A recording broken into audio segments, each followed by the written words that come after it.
আমার বেটা দেখে থাকে এটা দেখবো আল্লাহ রে। ও বেটা রে, তোমাদের কি কষ্ট হয়েছে রে, তুমি কেন আমার সাথে কথা কইলে ভাই রে।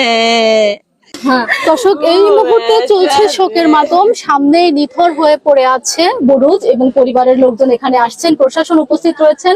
এই ঘটনায় হয়তো তদন্তের প্রয়োজন রয়েছে, কারণ পরিবার যেটি দাবি করছে এটি কোনো নিছকই দুর্ঘটনা ঘটতে পারে না, কারণ সেই সময় নৌকাতে যে 20-25 জন লোক উপস্থিত ছিলেন তাদের মধ্যে এমন কেউ নাই এই জায়গাটাতে যে তিনি হয়তোবা আমাদের সাথে অথবা প্রশাসনের সাথে কথা বলবে বা পরিবারটির পাশে দাঁড়াবে।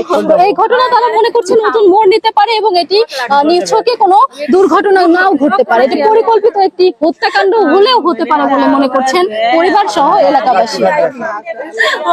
আমার বেটা ঘর ফেরত পাবো লাই রে। আপনার চাচা, শেষবারের মতো কি কথা হয়েছিল চাচার সাথে?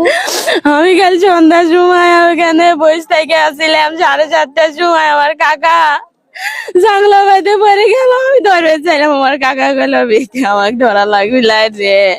আমার কাকার গায়ে একটুকু বল নাই রে, ও কাকা রে, আমাকে মা গায়ে ডাক দেওয়া বেটার রে। আর হাজারবার ডাকলেও কি ফিরে আসবে?